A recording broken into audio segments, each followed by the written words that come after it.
தன்னுடைய ஒவ்வொரு சிந்தனையையும் கலை அணுகுமுறையும் மக்களுக்காகவே யோசித்தவர், மக்களுக்காகவே வாழ்ந்தவர்.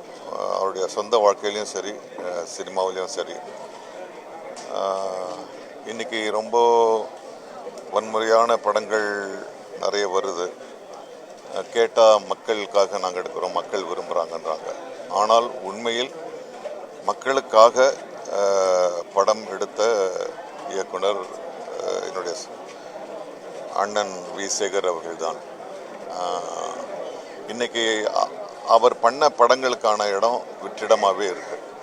நம்ம எப்பவும் வழக்கமாக சொல்லுவோம், ஒருத்தர் நம்மளை விட்டு போனால் அவரிடத்தை யாரும் நிரப்ப முடியாதுன்னு. ஆனால் இப்பொழுது இந்த தருணத்தில் அவருடைய இடத்தை யாரும் நிரப்ப முடியாதுன்னு சொல்வது 100% உண்மையாக இருக்கிறது. குடும்ப படங்கள் இல்லை, குடும்ப சிக்கல்களை பற்றி எடுக்கின்ற இயக்குநர்கள் இல்லை, கதாசிரியர்கள் இல்லை. உண்மையில் அவர் மறைந்தது மிகப்பெரிய இழப்பு. ஏன்னா நான் அவர் கூட 2 படம் பண்ணியிருக்கேன்.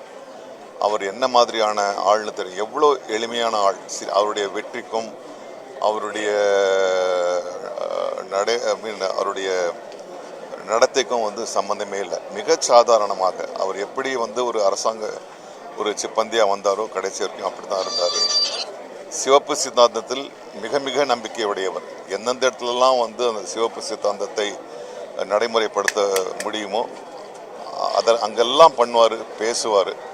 அவர் சம்பந்தப்பட்ட எல்லா சங்கங்களுக்கும் மனமுவந்து அவர் பல கருத்துக்கள், ஆலோசனைகள், அது இயக்குநர்கள் சங்கமாக இருக்கட்டும், எழுத்தாளர்கள் சங்கமாக இருக்கட்டும், படத்தயாரிப்பாளர்கள் சங்கமாக இருக்கட்டும், அவருடைய எந்த ஒரு எதிர்பார்ப்பும் இல்லாமல் எல்லாருக்கும் எல்லாம் நன்றாக அமைய வேண்டும் என்ற ஒரு நோக்கோடு செயல்பட்டவர்.